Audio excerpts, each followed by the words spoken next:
Welcome to Conversations with the Candidates. I'm Tammy Daniels, editor of iBerkshires.com. This candidate conversation is a little bit unusual because it's with a Berkshire County candidate who is running for an office that we don't normally talk about in Berkshire County. Tara Jacobs, a member of the North Adams School Committee, is running for Governor's Council for the 8th District. This is the first time we've had a Berkshire County candidate in memory, and I think Tara may be able to tell us more about that. But she's going to talk to us about what the Governor's Council is, why she's running, and why you should vote on September 6th in the Democratic primary. So I'd like to welcome Tara to the conversation. And Tara, why don't you tell us a little bit about yourself to start out? Well, thank you so much for giving me this opportunity to talk with you and to share what the Governor's Council is all about and why I'm running. So I'm Tara Jacobs, and I live in North Adams, and I am the only Berkshire resident in the race in the Democratic primary for Governor's Council. And in fact, we looked back as far as the online records go and have talked to some historians too to try to find any representation to the Governor's Council from Berkshire County, and it doesn't appear that we've ever had a seat at that table, which I think is it's indicative of the lack of representation that we have in Boston, and it is reflected too in the judicial bench, and not having representation on the Supreme Judicial Court, not having it filters throughout where we really are a voice that needs help being amplified in Boston, and this is one way in. So I live in North Adams. I am on the school committee. I'm on the North Adams School Building Committee. I am the chair of the trustees at the North Adams Public Library, and I'm also the city chair of the North Adams Democratic City Committee. And before that, have been involved in other boards, commissions, steering committees, doing good work to help affect positive change for our communities and our county. 6 years on the Berkshire Commission on the Status of Women, where we helped to launch the Teen Pregnancy Prevention Program that has helped to bring down our teen pregnancy rates in the county for the first time in generations, and served on our local cultural council as well as the school subcommittee chair, helping to place 50% of the local cultural council grant funds into our school systems to help with all kinds of things from arts and performing and STEM-based opportunities. So we know the basic things that the Governor's Council, we know, recommends judges, but it also does a lot more. And maybe you can talk a little bit about that. Yeah, I'm happy to do so. It's been an interesting campaign because most people have not heard of the Governor's Council, let alone what it does. And so this has been a campaign of building awareness and educating people about the Governor's Council. So it's great to start there. Yeah. So the Governor's Council is made up of 8 members who represent districts. I am running for District 8.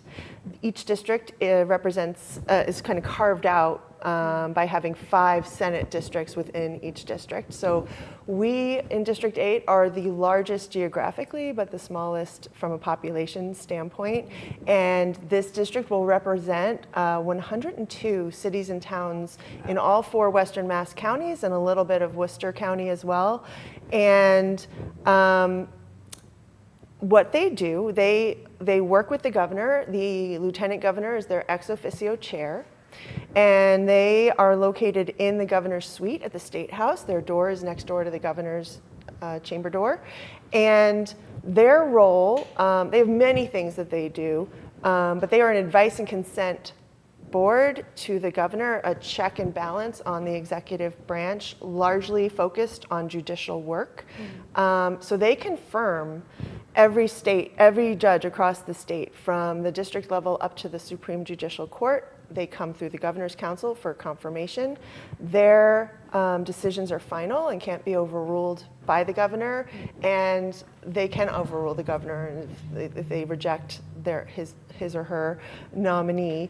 In addition to judicial confirmations, they also are responsible for the placements of every clerk magistrate in the state, selecting our parole board, If there are cases that come before the Governor's Council for pardons or commutations, their decision there too is final. And there's a bunch of other judiciary-related administrative work that they do in appointing people. I've really been focused on the judges and the parole board in this campaign, but everything they do is important and impacts our communities and our state. And so that's a big part of why I'm running, is the work itself and how I see it being an opportunity to affect positive change for our communities through the confirmation process and choosing the best candidates who, of course, not only are qualified, but have the character and the community understanding to really best serve us at the local and the state level. And on the parole board, really hoping to be a voice to help promote nominating and then confirming members to that board who are more diverse than what it is now. I'd really love to see diversity, not just from a racial standpoint, but from a perspective standpoint, experientially. See more mental health voices at that table, and ideally even someone who has had experience with incarceration and has turned their life around to now be doing good in the world, who has the qualifications and the perspective to lend that to the parole board as well. So the second reason I'm running and am interested in this, I think the work is so important and I want to do that work, but because of the access, this group meets every Wednesday in the State House and works directly with the governor, directly with the lieutenant governor, and is surrounded by the legislators on a weekly basis. The opportunity to be a voice for Western Massachusetts and our needs and amplify what is an underrepresented block for Western Mass in the State House. We need our voices amplified, and to do it as a Governor's Council member is different than as a legislator who's involved in the actual legislative process. But to be able to bring the needs, the concerns, and to be able to share the nature of our problems to help get solutions that actually do affect change and work for us when they come from Boston. So the Governor's Council has a lot of power that for a very small group of people, right? How many on the council? So there's eight There's just altogether. 8 people on the council. Yeah. So have you, when you've been going around during your campaign explaining your reasoning for why you want to be on, are people surprised when they learn exactly what the Governor's Council does? First off, for something that is so important to be so little known, people are surprised because they don't stop to think, well, how do our judges get their seats? How do these different elements that this council is responsible for, who's responsible, who's the power? It's very murky. Transparency has been a component of why I'm running, because I think the lack of transparency and the murkiness around how they operate has led to this lack of understanding that they even exist. So I should probably say more about who I am, but in this campaign, I am the only person, not just from Berkshire County, but I'm the only non-attorney in the race, and I'm also the only woman who's running for this seat in the Democratic primary, and as that, my entire focus has been on bringing the voice of the people into the process of who are our judges. Judges don't just work with lawyers. They work with community members and victims and advocates and families and their community. And I want to be that voice that helps to ensure that we are infusing that perspective into the work of confirmations. But also, I want to be a two-way communication back to our communities, because I think there's so many reasons I think that this is such a little understood role. And one of them is the lack of presence and transparency of our government. When's the last time you sat down with a Governor's Council representative to District 8 and talked about the decisions they're making, what's on their agenda, what's their goal in terms of serving us? Right. So my plan, if I can win this role, is to regularly interact with communities in the same way I've been doing while I've been campaigning, have office hours across the district in each of the counties each month, and not just actively listen the way I have been doing through this campaign, but as a member of Governor's Council to share, what's on the agenda, what are the decisions we're making, who are the especially if it's a local candidate, who are the nominees that we're considering, and what do you want to engage in that process as community members into the work the Governor's Council does, to hear the voices outside. The legal community has a lot of voice. Yeah. There's a lot of representation, and a lot of nominees come through the legal community's advocacy for various roles. There's a lot of political influence involved in that. So to not just listen, of course I will also listen to lawyers and former judges and hear their perspective, but to extend that to our communities whose lives are impacted and who have experience to share in terms of their needs, but also potentially specifically about a candidate that they are familiar with and have had experience with, to listen to them. Right. And to make it clear, you don't need to be an attorney to be on the government. And there have been people on Governor's Council who are not. In fact, I believe there's at least one or two people right now who are not attorneys who are on it. So it's an elected position. There's right. no requirement to have a legal background. There's 2 current non-attorneys who serve. One's been there for over 20 years, and one's been there for, I want to say, 14 years. And like I said, there's 6 attorneys on the Governor's Council right now, and specifically around judicial nominations, there are 2 groups of attorneys. One is called the Judicial Nominating Committee, and they are all attorneys, 100% attorneys who are appointed by the governor to serve in that role, and they do the initial vetting in the nominating process. And then they move it along to another group of 100% attorneys, the Joint Bar Committee, which is appointed by their bar associations. So there's 45 attorneys involved in the first 2 steps. And just also to say, to become a judge, it's an 18-month to 2-year process so it's about 18 months before you even get to the Governor's Council for that final confirmation. They are the final decision-making body, but there's a vetting process and a pipeline beforehand. And so lawyers are very well represented in the process, but 99% of us are not attorneys, and we deserve representation too. So that's a big part of why I'm running, and why I think I'm best qualified to diversify the perspective at the Governor's Council itself, so that the decisions they make are more diverse for our bench, to find more people who are of color and who are of a community and have experience beyond the traditional status quo of what they've been confirming, but also on the parole board, look for diversity there as well. And I know there have been questions about transparency on the Governor's Court. This sort of came to the fore earlier this year when they tried to vote down. Because of COVID-19, everything went online. A lot of stuff went online. And then there was sort of been this clawback trying to push back and be, I don't want to say secretive, but perhaps less transparent than they had been during the COVID time. And I know a number, I'm not sure if I think all of the Democrats running right now are like, we need to keep streaming it. We need to provide people so they can actually see what's going on. So, and maybe understand better what this very unique, tiny group does, in the bowels of the State House. Yeah. Everything tends to go to Boston. We don't hear anything about it, and we just sort of get the results. We don't really see the process of what's happening.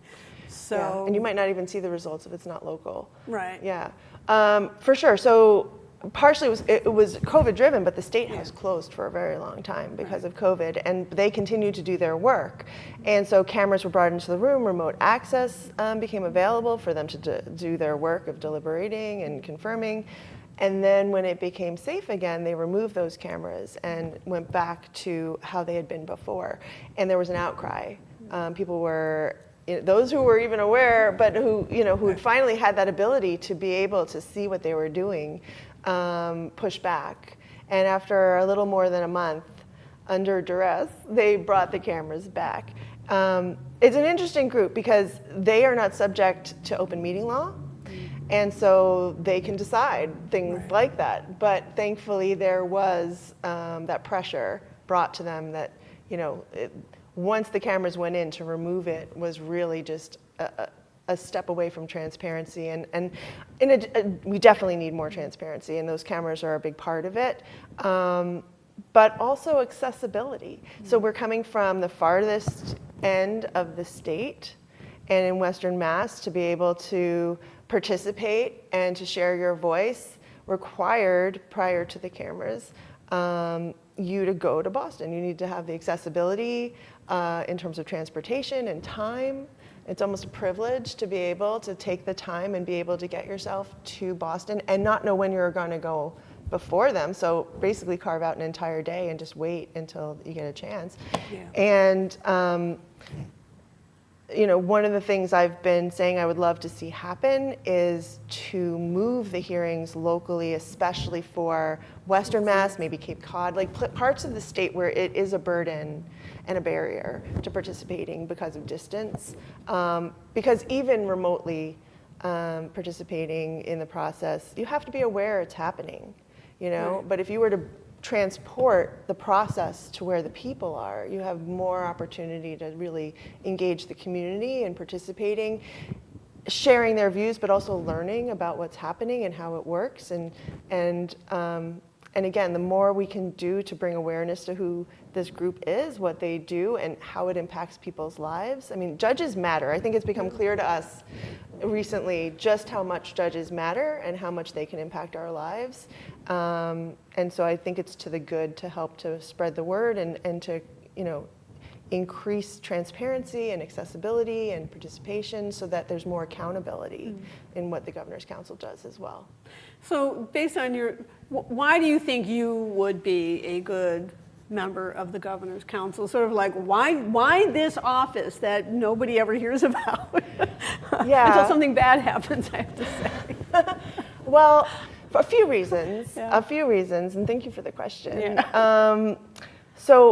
One reason is my education, my experience. I largely see this as a role that is similar to the recruiting and hiring work that I've done throughout my career and currently. I have a career where I was management level and regularly interviewing and hiring candidates and evaluating qualifications and making selections based on best fit and abilities.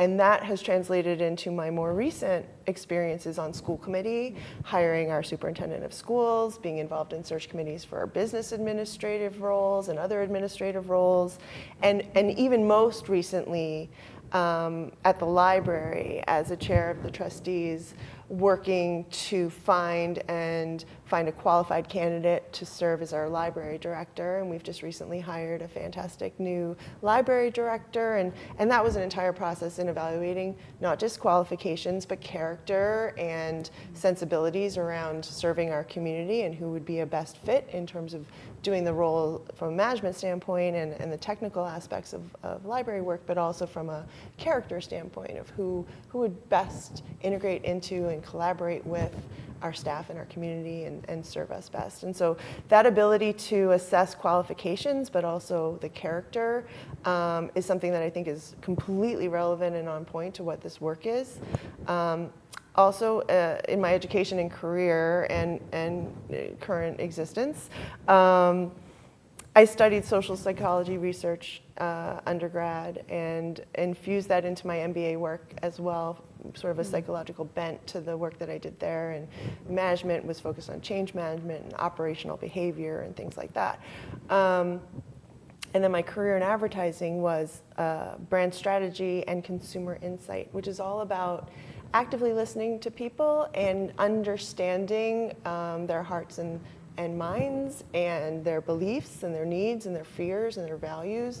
And I've brought those skills to bear in the work that I've been doing since, where I've really focused my entire life on doing work to affect positive change in my communities. It's been a driving, motivating force for me, and I've been doing that at the local and county level for a really long time. And for me, this is the natural progression of an opportunity on the Governor's Council to affect positive change, but now at a state level that will benefit us on a local community level, but extends that work. And it feels like linearly the next move into taking the reason I've been doing all the work I've been doing, wanting to, in the case of Governor's Council specifically, wanting to work towards equity solutions and promote social justice and racial justice and gender, environmental, and economic justice through the selections and confirmations that the Governor's Council does. And I really see this being as a cog in a machine where this particular cog that is Governor's Council is an opportunity where in a very focused way, start to do the work of dismantling systemic injustice in our state. One of the things that I've been talking about and focused on is that, you know, we're a very progressive state in a lot of ways, and yet in the nation, we're one of the worst on our rate of the incarcerated population's racial disparities compared to the general population. There is systemic injustice built into our system, and it needs to be dismantled, and that only happens through change of focus, and literally focusing those values and that desire to affect that kind of change into every decision that is made into the deliberation process for every candidate. The Governor's Council gets to have, prior to hearings, a personal one-on-one with every candidate. So you have an opportunity to really dive deep and understand who these people are, and the questions that a Governor's Council member would ask come from their values and their focus. And my focus would be around this social justice desire to ensure that our candidates are very qualified, but also understand the nature of the systemic injustice that we have, understand their own biases, and are working to affect change in how they make their decisions. We have so many instances of two similar charges ending up very differently based on whether the person was a person of color or not. Is there a recent action that the council took that you did not agree with? Yes. Okay. I've spoken out. I've spoken out a number of times, and there's a statement on my website about it. But about a little more than a month ago, there was a candidate who was before them, a nominee for the Superior Court level, with a history of supporting pro-life candidates and organizations. She was very evasive in answering questions about it, but it was clear from her background and the few things she did say that this was an anti-choice nominee. And 3 of the members of the Governor's Council voted against it. One stood up and made a strong statement about it and how this failed my litmus test, and this is, you know, regardless, this is bad, but given what's going on in our nation right now and the undermining of Roe, the removal of our rights reproductively, this was a terrible decision. 5 decided to confirm, and one was our District 8 Representative Mary Hurley. She voted to confirm this nominee, and the commentary was like, well, she's a very nice person. One member, who, not our District 8, but another district's representative, said this isn't a judicial issue, it's a legislative issue, which I disagree with completely. I'm sure it will be challenged in our courts sooner than later. But I also think it's important to understand where people are coming from who are before them for judicial nominations based on a person who is anti-choice and pro-life is going to also have other judgments and values that affect people, even if the case is not directly an abortion-related case. What other judgments are they going to be making? How are they going to be judging more harshly people whose life choices they don't agree with? So I think it's a litmus test for a reason, because it bubbles over into other areas. So I was outraged when they made that decision. I couldn't believe ever they would make that decision, but especially right now. Knowingly to put somebody in, and judges move up the ladder too. So you may be confirming someone for a specific court that you don't believe will ever be relevant, which I again disagree with. But that person, once they become a judge, our Supreme Judicial Court comes from the lower level courts. They get promoted up. And same with our Supreme Court. They come from states where they've had a role. And I think it's dangerous to have made that choice, and it flies in the face of what the majority of our community members across the state want and believe. And so that one was one that was very recent, and while I may have been, disagreeing with other things, this one just rose to another level of just complete outrage. Well, and I think this brings into the things that legislators always have to weigh is your beliefs, what you believe that the state should be doing, and how you represent your people. So how do you, you're a very progressive candidate. How do you speak to perhaps constituents who are not as progressive? And how do you explain your reasoning to them? I think once elected, you represent your entire district, the people who voted for you and the people who didn't vote for you. And going back to what I said, excuse me, earlier, connecting with communities and community members across the spectrum of experience, but also in each of these individual communities, to really understand and bring in their voices to the process and reflect that back in making the best choices to serve our communities. The better I understand each community, the better when a position is local, because you vote on all the positions regardless of whether it's in your district or not. There are certain litmus tests for me, and the being pro-choice. I have no issue with someone having a personal decision around choice that is different, that they would never for themselves. I think that is valid. I think that is fair. It is their right. It is their privilege.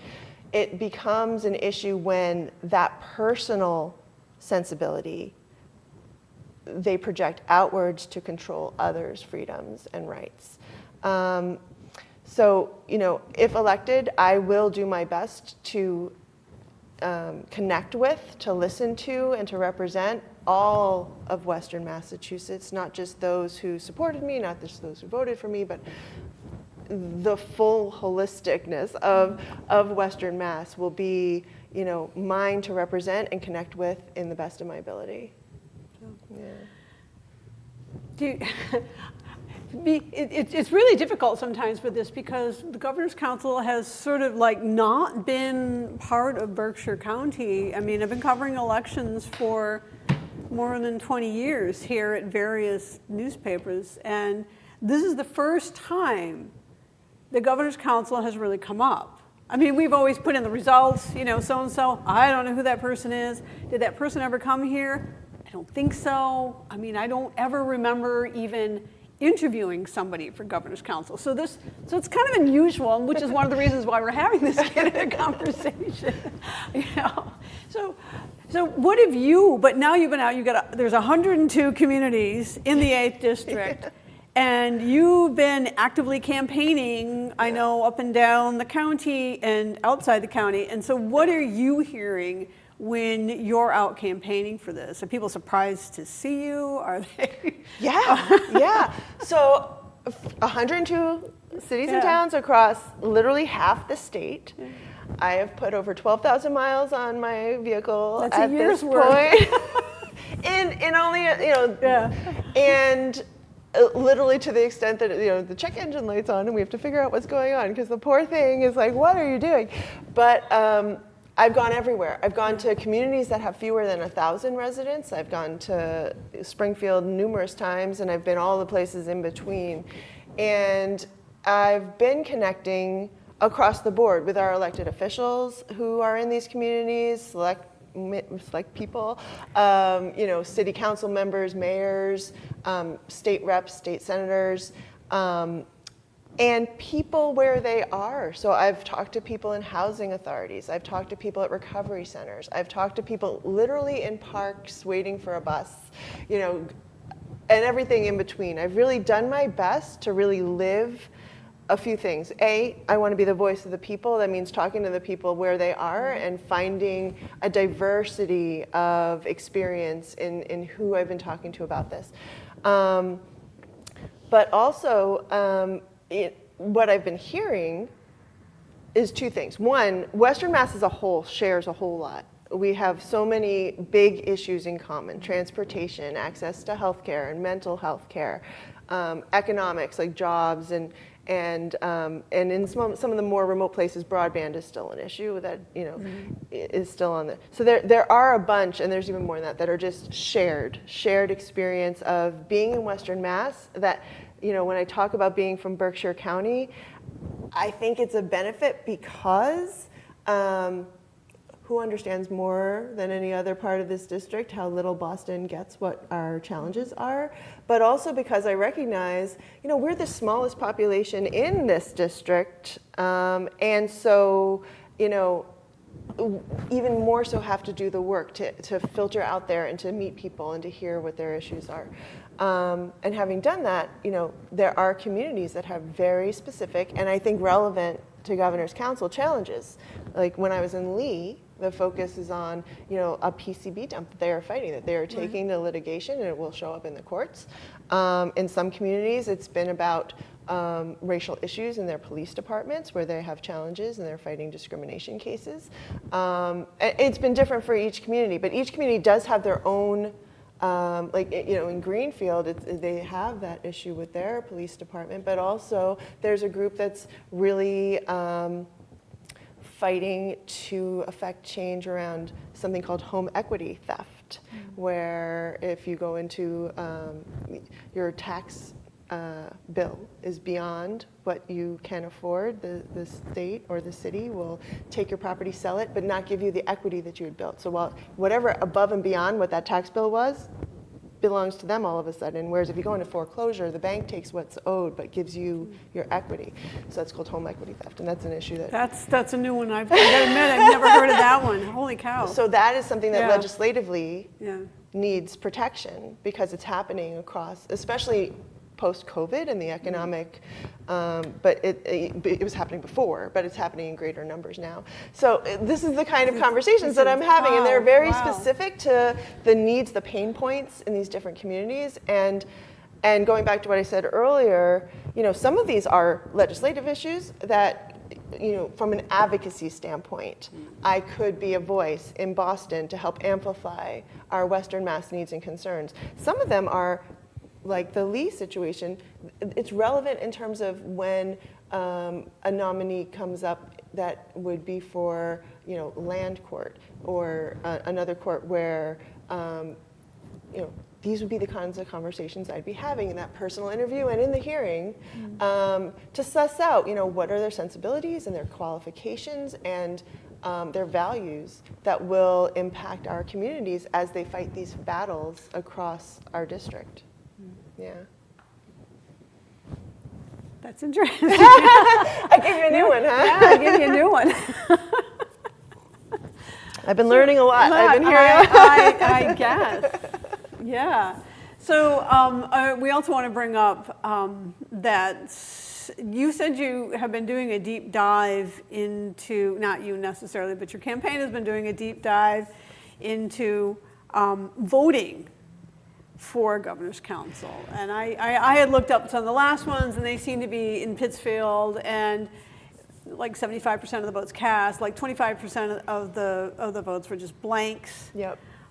It wasn't super off from Pittsfield. It looks like everybody just sort of clicked the box going down from looking at who they were voting for. But I know you've said, I know they've been less than that in North Adams. They've been very low because I think people see one name. Hopefully not this year. Hopefully not this year.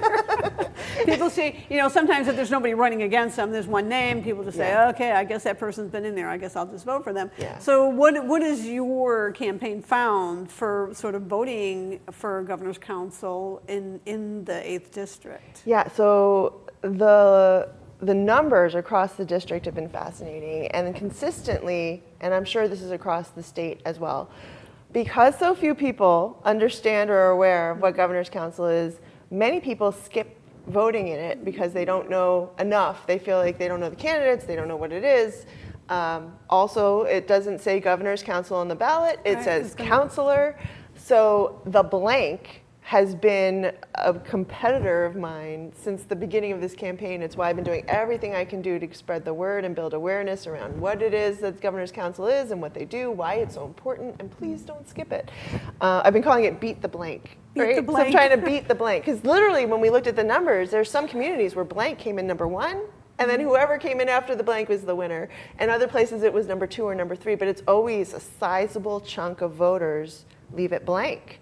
And so from the outset, I thought it just had to do with this lack of familiarity and awareness. But when I learned that on the ballot it says counselor, I literally talked to our Secretary of State, Bill Galvin, about it and said, you know, what can we do about this? Because it's not helping. Like, you know, so many people said to me, I've never heard of it. I've never seen it on a ballot. It turns out you're right because it said counselor. So, you know, there's so many factors around why I think it's such an obscure race and why so many leave it blank, but I've been doing everything I can to create a viral spread of, you know, what this is, why it's important. I met someone who's never come, so many, and to go to your other part of your question, you know, because I've been talking to people across this wide spectrum of experience and lives, that, you know, no candidate period has come to talk to them, but especially this thing they've never heard of called Governor's Council. And I leave everyone with the message, like, please tell your friends, like, spread the word, and just trying to do a really strong word of mouth, because people listen and remember when someone says, like, oh my gosh, this woman came into the housing authority, or this woman came into our recovery center, or, you know, on the street I met this person who's running for something that actually, you know, decides who our judges are, decides who our parole board is, and that matters. And I've been hearing back too, when I meet people who have heard of Governor's Council, because it's not no one, there are some people there who know what it is.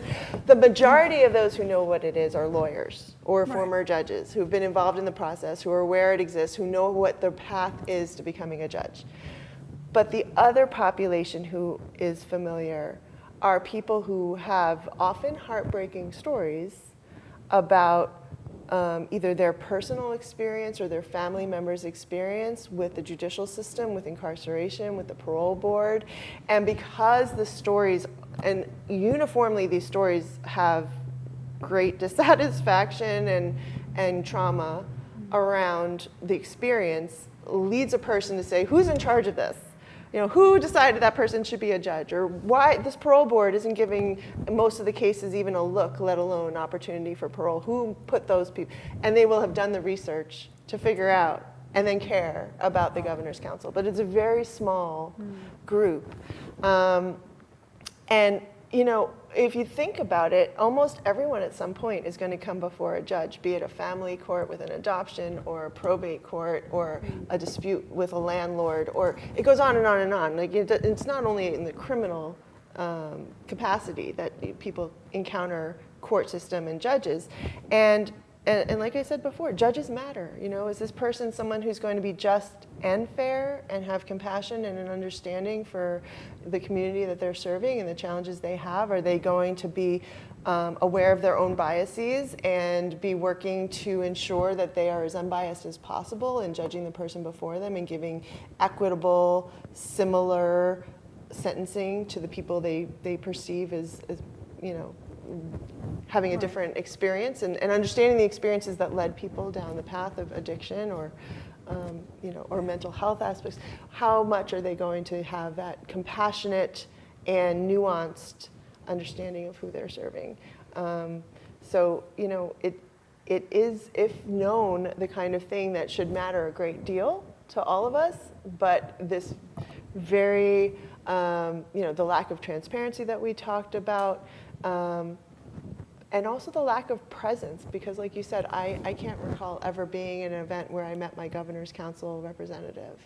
I just had to look it up. I mean, and I'm a reporter. It would just sort of be at the end of a state story. Oh, and also winner council was this person I never met and never interviewed and didn't feel like, you know, it was difficult. So, so if you you said that you've had some forums with your opponents. outside of Berkshire County. I know that. Yeah. Well, Does some it were make it inside harder? Berkshire County Where? with Democratic town committees Okay. who largely by Zoom. Yeah, So okay. we were each sitting wherever. Wherever, yeah. But we've had a number of candidate forums, almost exclusively through the Democratic committees, hosting them and inviting all of us and asking sometimes very challenging questions where it almost rose to the level of a debate, but they were more, we just got our 2 minutes to answer whatever and not rebut each other. But yeah, we just had our, I think, no, our second to last one today. We're gonna have another tomorrow. Again, Zoom. So some of them have been in person, but most of it's been remote for this What's the campaign. toughest, you said it before, you've had some tough questions. What's the toughest question do you think you've had? We get a lot of exactly the same questions over and Yeah. over. So they have, maybe the first time we heard it, maybe, but at this point it's Yeah. become. But no, we've gotten some questions that were really not even Governor's Council related, but you have to stop and really give it some thought because it's a new, there was one, we were in Springfield that had to do with, so Springfield's courthouse is a sick building. Right. It's been a Yes. big case. Yeah. And so Springfield is very focused on that particular issue and how to fix it and how to build a new building and how to ensure a new building isn't also, built with substandard, materials and ends up being a sick building too. Like how do we avoid this a second time? Because it has been such a scandal, a controversy. And so the question had to do with how do you ensure that the building materials.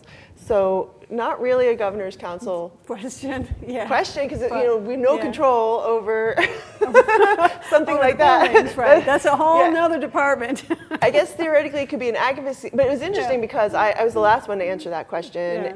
and I approached it from the standpoint of my school committee work and my library work because buildings, facility Building maintenance is a maintenance big component, and I've been heavily involved on the school district side and as a trustee on the library side in maintaining these buildings and occasionally having we've had issues over the years that have not thankfully risen to the level of this problem in the state courthouse building, which is just a whole other level, thank goodness, from anything we have had to deal with. But I do have experience in managing facilities and in the school building committee in potentially building a new one or renovating or whatever we end up doing, and understand how many state controls are in place around that process and how there's a formula to work through it and there's a lot of protections in place. I mean, in the school side, not only in building the building, but even furnishing the building, there are controls in place to make sure you're using safe materials, non-flammable is like the base level, but even ones that don't off-gas and ones, there's a lot of concern in the state for keeping our public buildings safe. And so I was the only one with that kind of experience to talk about it, but it wasn't really relevant. It was like, I don't think I'll be asked as a Governor's Council member to weigh in on the building of a courthouse, but you never know. Okay. Is there anything that we didn't bring up that you want to talk about? We've talked about a lot of good things. Yeah. So there's less than a week now. Right. The mail-in ballots are out. This is on a Wednesday morning. We're recording this, so just so everybody knows. Fair It's enough. a Wednesday morning before the September 6th primary. Right, and so the mail-in ballots are already out. Yeah. There's early voting is already happening. Yeah. It seems like a lot is going to be determined through those two avenues before the actual September 6th primary day, but September 6th is primary day, and just, anyone seeing this who's interested and agrees how important this is, who would like to see someone who is not an attorney but representing the people in the process and fighting for our communities to have a better experience and for our state to do better, to spread please, I would love a vote, but also to share with your friends and family that you learned something important that maybe they hadn't heard about, and to consider not skipping it on the ballot, and ideally to vote for me on September 6th or before. Okay. All right, and so just so we're clear, Tara Jacobs is one of 4 Democrats will be on the primary ballot. It will be under Counselor, 8th District. That is the Governor's Council, Counselor, 8th District. And they are Springfield City Councilor Michael Fenton. He has a background in business and tax law. Sean Allen, a private attorney in Agawam, who has represented civil and criminal cases, and he also has a background in social work. Jeffrey Morneau, he's president of the Hampton County Bar Foundation and a former president of the Bar Association. He lives in East Longmeadow, and his specialties are employment law and consumer law. Now, the person who wins the September 6th primary, the Democratic primary, will go on to the general election to face Republican candidate John Comerford of Palmer, a retired investigator and veteran service officer. So make sure you vote on September 6th. Check out these other candidates as well. They all have, well, Mr. Comerford I don't believe does, but the Democratic candidates all have web pages that you can look up, and you can find their backgrounds and their candidate statements. They also make candidate statements on Pittsfield Community Television. You can usually find those online, as Jacobs did as well. So please don't forget to vote on September 6th and beat the blank. Vote for somebody for counselor for 8th District. Thank you, Tara. It's been great having you here. Thank you so much, Tammy. I know. Well, maybe we'll do more with the Governor's Council now that we have a candidate. We'll pay more attention to it. And good luck to everybody on September 6th. And I also want to thank Northern Berkshire Community Television for partnering with us with this candidate conversation. And thank you again. This is Tammy Daniels signing off.